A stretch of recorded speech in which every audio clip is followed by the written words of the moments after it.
Hi, this is ஷப்னாஸை. நாங்கள் இன்றைக்கி பிள்ளைகள் அடம் பிடிக்கிற நேரத்தில் ஒரு விஷயத்த கேட்டு அழுதால், அடம் பிடித்தால் நாங்கள் என்ன செய்கிறது அப்படின்றத பற்றி பார்ப்போம். உதாரணமாக, பிள்ளை ஒரு விஷயத்த கேட்குது, நாங்கள் அதை கொடுக்குறோம் இல்லை. ஸோ பிள்ளை 2 முறை கேட்குது, 3 முறை கேட்குது, நோ தான் சொல்கிறோம். ஸோ பிள்ளை சத்தம் போட்டு அழுது, கீழே உருண்டு அழுது, அப்படி அவங்களுக்கு எப்படி அதை எடுத்துக்கொள்ளலும் என்று பார்க்கறதுக்கு எல்லா வேலையும் செய்யும்.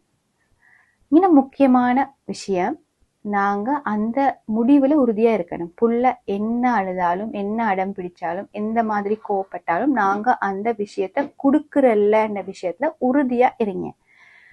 அப்படி இல்லை, இன்கேஸ் பிள்ளை அழுதுன்னு சொல்லி, பிள்ளை கோவப்படுது, பிள்ளை பாவம் என்று சொல்லி நீங்கள் அந்த ஒரு சந்தர்ப்பத்தில் எக்ஸ்கியூஸ் பண்ணி பிள்ளை கேட்குறத கொடுத்தீங்கன்னு சொன்னால், அதே வேலையை அந்த பிள்ளை திரும்ப திரும்ப திரும்ப செய்யும். அதில் எந்த சந்தேகமும் இல்லை. பிள்ளைகள் சரியான புத்திசாலியான பிள்ளைகள் தான் இருக்காங்க. ஸோ பிள்ளை நிச்சயமாக அதை திரும்ப திரும்ப செய்யத்தான் போகுது. ஸோ உங்களோட முடிவில் உறுதியாக இருங்க. நீங்களும் சரி, உங்களோட பார்ட்னரும் சரி, உங்களோட வீட்டில் உள்ள அடுத்தாக்களும் சரி, இந்த விஷயத்தை அவங்களுக்கும் தெளிவுபடுத்த முயற்சிங்க. பிள்ளை அழுதாலும் என்ன சொன்னாலும் சரி, ஒரு விஷயத்த பிள்ளைக்கு கொடுக்கலன்ட்டு நீங்கள் முடிவெடுத்தீங்கன்னா என்ன நடந்தாலும் கொடுக்காதீங்க. அது முதலாவது விஷயம்.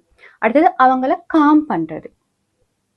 உதாரணமாக, பிள்ளை சில நேரம் அல்லது பெரட்டி அக்ரெசிவாகவும் பிஹேவ் பண்ண முயற்சிக்கும். அப்படியான சந்தர்ப்பங்களை நாங்களும் கத்தி, நாங்களும் சத்தம் போட்டு, நாங்களும் அவங்கள அடிக்க வெளிக்கிட்டோம்னா அந்த பிரச்சனை பெரிய இஷ்யூவாக மாறும். அந்த மாதிரி சந்தர்ப்பங்களை அவங்களோட கூட இருங்க. அவங்க அழுகிற நேரம், அவங்க கஷ்டப்படுற நேரம், அவங்க கோவமா கத்துற நேரம் அவங்களோடையே இருங்க. உங்களோட பிசிக்கல் டச்சை அவங்களுக்கு கொடுங்க. உதாரணமா, உங்களோட பிள்ளை சத்தம் போட்டு கத்தி அழுது, பக்கத்துல இருந்த பொருட்கள்லாம் தூக்கி வீசுது அப்படின்னு சொன்னா, அந்த பிள்ளைய ஹக் பண்ணி நீங்க அமைதியா அந்த பிள்ளைய வச்சுக்கோங்க. அதே மாதிரி சொல்லுங்க. இது இப்ப நாங்க உதாரணமா ஒரு கத்தியை கேட்டு அழுதுன்னு வைங்களே, நான் உதாரணத்துக்கு சொல்றேன். ஸோ இது உங்களுக்கு தேவையில்லாத ஒரு சாமான், இது உங்களை ஹார்ம் பண்ணும், உங்களை கஷ்டப்படுத்தும், இது நீங்க யூஸ் பண்ற ஒரு விஷயம் இல்லை. இன்னும் மெதுவாக அந்த பிள்ளைக்கு எக்ஸ்பிளைன் பண்ணுங்க. மேபி நாங்கள் நினைக்கிறேன், இந்த பிள்ளைக்கு இந்த விளக்கத்தை கொடுத்து என்ன செய்ய, சின்ன பிள்ளை தானே, 2 வயசு பிள்ளை, 3 வயசு பிள்ளை, இந்த பிள்ளைக்கு விளக்கம் கொடுத்து என்ன செய்யன்னு தான் நாங்கள் யோசிப்போம். ஆனால் நாங்கள் கட்டாயம் நாங்கள் நோ சொன்ன விஷயத்துக்கான காரணத்தை சொல்லணும். ஒரு பிள்ளைக்கு ஒரு விஷயத்தை நாங்கள் கொடுக்கலன்னு சொன்னால், ஏன் நாங்கள் கொடுக்கலன்ற அந்த விளக்கத்தை நாங்கள் பிள்ளைகளுக்கு கட்டாயம் கொடுக்கணும். அது எவ்வளோ சின்ன பிள்ளைன்றாலும் பரவாயில்ல. ஸோ அவங்கள ஹக் பண்ணி ஃபிசிக்கல் டச்சோட காமா அவங்களுக்கு நீங்கள் மெதுவான வாய்ஸில், அவங்க எவ்வளோ கோவப்பட்டாலும் சரி, நிதானமாக ரிலாக்ஸாக அவங்களோட பேசுங்க. அந்த நேரத்தில் அவங்களோட கோவம் கொஞ்சம் கொஞ்சமாக குறையுறதை நீங்கள் தாராளமாக பார்க்கலாம். இது கற்பனை கதை அல்ல,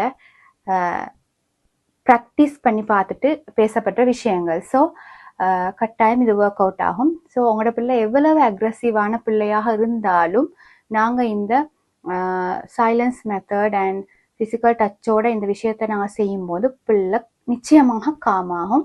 ஸோ அந்த பிள்ளை உணர்ந்து கொள்ளும், சரி ஓகே, நான் அழுது எந்த பிரயோசனமும் இல்லை, எனக்கு அந்த பொருள் கிடைக்காது. அந்த கிளாரிஃபிகேஷனுக்கு பிள்ளை வரும், அந்த முடிவுக்கு பிள்ளை வரும். அதுக்கு பிறகு திரும்பவும் அந்த விஷயத்த கேட்காது. நாங்கள் இந்த மாதிரி அடம் பிடிக்கிற பிள்ளைகளை ரோங்காக டீல் பண்ண போனாதான் அது சீரியஸாக போகிறது. அதனால சரியான முறையை கையாண்டு இந்த பிள்ளைகளோட நாங்கள் டீல் பண்ணுவோமாக இருந்தால் இந்த பிரச்சனையை எங்களுக்கு ஆரம்பத்திலேயே இல்லாமலாக்கி கொள்ள முடியும். ஸோ இந்த வீடியோ பிரயோசனமாக இருந்திருக்குமென்னு நம்புகிறேன். உங்களுக்கு ஏதாவது டவுட் இருந்தால், இதை பற்றி இன்னும் தெளிவு வேணுமெண்டா கட்டாயம் கமெண்ட்ஸில் கேளுங்க. என்னால் முடிஞ்ச அளவு இதற்கு முடியுமான விளக்கங்களை வழங்குவேன். Thank you so much.